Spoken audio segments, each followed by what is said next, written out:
Hello, dear reader, and welcome back to the ton. That was my best Julie Andrews impression. I don't know if it's any good, but hello. This is very steamy. Bridgerton is back, and I am so excited.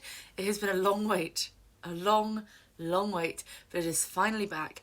And today we're going to chat through my thoughts specifically on how they fit the book to the TV show, because this is a booktube after all. So we're going to be discussing the Bridgerton book to the TV show, how that transformation went, my personal opinions on it. And yeah, there are other things that I would be interested to discuss about the show, but we might save those for another video. Today is all about the adaptation specifically of the book. And before we get into it, a little disclaimer.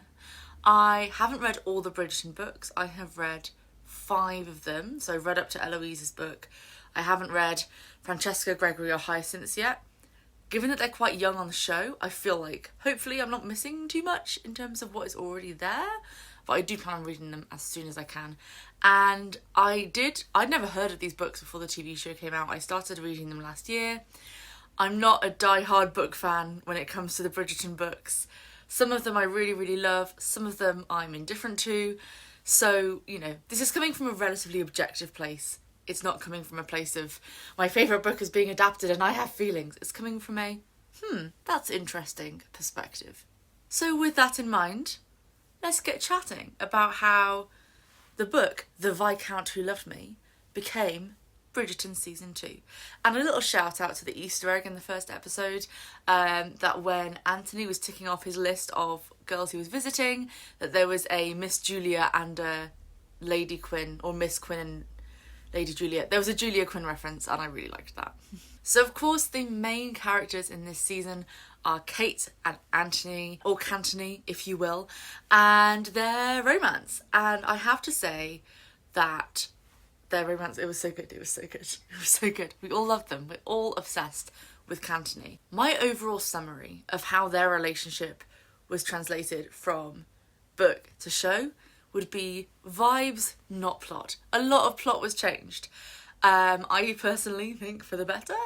But a lot of plot was changed, but the vibes of their relationship was exactly the same. We still had their butting heads, we had the enemies to lovers, we had a watered down version of the B moment, which I liked because the first B moment is not supposed to be funny, but I did laugh out loud when I read it. It was a little bit too far even for me. But you know, it hit the right beats and their characters were so perfectly brought to life. So the vibes of the book, the vibes of the characters, just spot on, so good. Loved them, could not fault it. The casting is just, it's amazing. So rather than yabber on at you for 20 minutes about how great the casting was, let's get a little bit further into it. The plot was changed. Again, like I said, I think for the better. The original bee sting scene was a little bit over the top, in my opinion. I preferred what they did in the show with it, and I also really liked that they changed where the wedding was in their story. I read the first 2 Bridgerton books in quite quick succession, and what really struck me is that the second half of The Viscount Who Loved Me is not that dissimilar from The Duke and I in sort of some of the tropes that it hit, i.e. the whole caught in scandal, had to get married and then fell in love with each other once they were married thing, or sort of admitted their love for each other once they were married.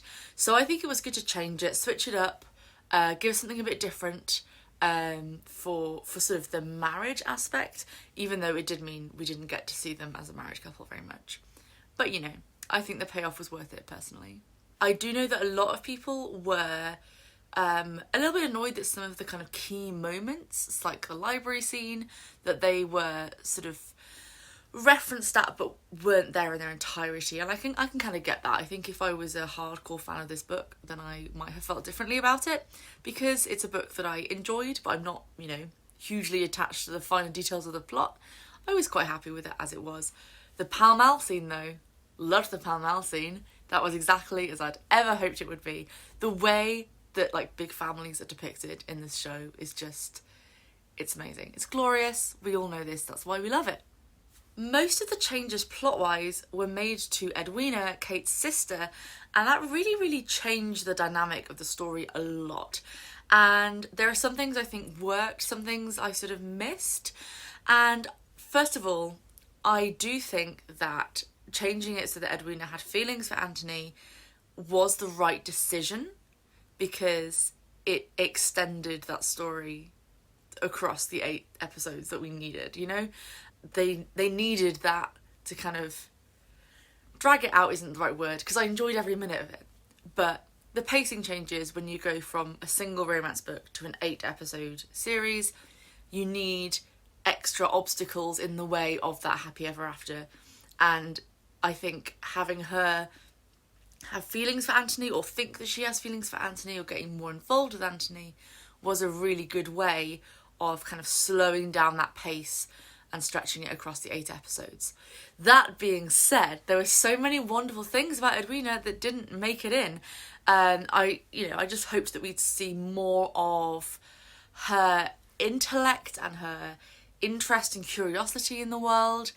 I feel like that was sort of left as something that she's going to explore in the future rather than something that is true about her now. I would have really, really liked to see that.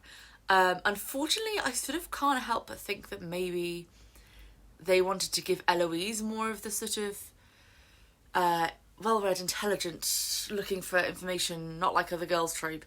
And maybe that's a whole other video as to how that trope was like depicted in the season, because I think it's fascinating and there's a lot going on in terms of that trope. So we'll save that maybe for another video. But, you know, I really would have loved to see a bit more of that. And yeah, more of Edwina's characterization in the books, and she's a lot more open to the idea of Kate and Anthony in the book, which does make sense because she's not in love with Anthony. She knows that she and Anthony are just, you know, it's a marriage of convenience. She knows that, so she's much more like, yeah, cool, you go for him. So it does make sense given the changes that they made, but I would have loved to see a bit more of her sort of passions and interests come through. Those are the main things I think that I noticed in terms of changes from the book material into the TV show. Now, obviously, a lot is added to the TV show. There were lots of things I really, really enjoyed that were added. Do I like Lady Featherington now? I think I did like a 180 on her character this season. My views on the Featheringtons are changing rapidly. But what I also really liked, but also there were some things that I thought were missing, were maybe some foreshadowing moments for the other Bridgertons. So there are spoilers here for the future Bridgerton books. I mean, there's already been spoilers for the TV show that's out now, but here are some spoilers. Just be aware that I'm going to be talking about the next few books now. Let's go in order of the books that are coming up. So first of all, Benedict. His book is the next one. And I genuinely thought we would see Sophie this season. I genuinely did.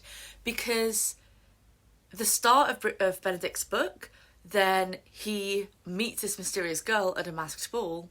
They have a Cinderella-esque romance. She has to run away to get home by midnight or 1 a.m. or whatever the exact time is. She has to leave and he doesn't know who she is. And I think that would have been, because in the book there's then a time skip, so why not set it up in this series?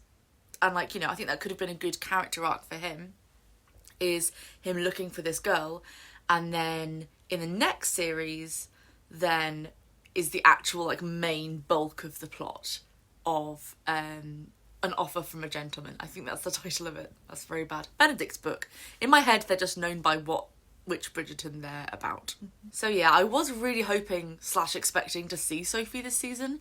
I did see somewhere they might be changing the order of the books for the TV show, in which case we might see, the same might happen next season, that, you know, it's not Benedict's story but Sophie appears and then, you know, yeah, who knows, but I was expecting to see Sophie and I didn't, basically. Then we come on to Colin. Now, Romancing Mr. Bridgerton, Colin and Penelope's romance is my favourite of all the books I've read so far, by a long way. I love it so much. And I really like all the setting up they've done this season. I thought it was so good. And all of those moments where, like, Penelope overhearing that Colin is like, I would never marry, or I would never court Penelope Featherington, her overhearing that. I really like, again, that that's been set up now, and I think it does appear in an earlier book before their own book. And setting up his sort of self-exploration in his travel writing career. I wonder if their story might be the next one, because it was set up so well in this season that I feel like it's ready to happen now, you know?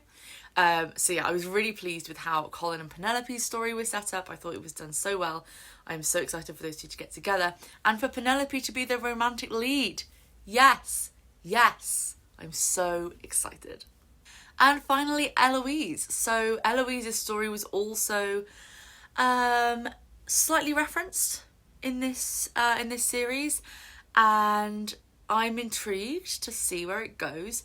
I did expect, when I saw that she was going to be having her like coming out season in this series, I sort of expected that she would turn down at least one proposal, because at the start of her book we find out she's turned down 6 proposals, and I thought it would be quite a funny, you know, throughout the next few series they could just dot in like odd proposals and she could turn them down. So I don't know if they're taking it in a different direction or if that's just gonna come in later. I thought that would have been a nice twist, a nice little Easter egg for what's coming up. And of course we did meet Sir Philip, although it was very brief that we met him, and he was meeting Colin at the time, not Eloise. So I am intrigued as to how that's going to pan out. I have to say I was indifferent to Eloise's book. I wasn't really a huge fan of the couple, but then I think TV Eloise is quite different from book Eloise, and I struggled to imagine TV Eloise in the scenarios that she is in that book, you know? But knowing what happens to Marina, I was like, oh, this just got super sad. This just got super sad. So who knows what's happening there. We have met Sir Philip. Whether that will pan out the way it does in the books, who knows. So overall, when it comes to taking the book material to the TV series, I think vibes not plot that's definitely a good summary, I think, of how they went from one to the other. The characters are very true to how they are in the books. All the main beats of their storylines are hit, but with a lot extra added. Things change to fit the format. I think it's worked really, really well so far, and I can't wait to see what they do with the other characters. I need more. It's not enough. So join me as we sip tea and wait another year for more Bridgerton. But let me know what you thought of the new season of Bridgerton. As I said, I might do another video about some of the non-bookish things in the show, specifically Eloise's character, some of the tropes that we saw, maybe Benedict's character as well, because there's been a lot of online discussion, not a lot, but some online discussion as to Benedict and Eloise seeming a lot straighter this season than they did last season. So maybe we'll discuss some of that. If you would like to see that, then do let me know, and let me know what you thought of the show. Give this video a like if you enjoyed it, and if you'd like me to do more of these sort of videos, if you'd like to see some more, then subscribe. Thank you very much, and I will see you next time. Ta-ra for now.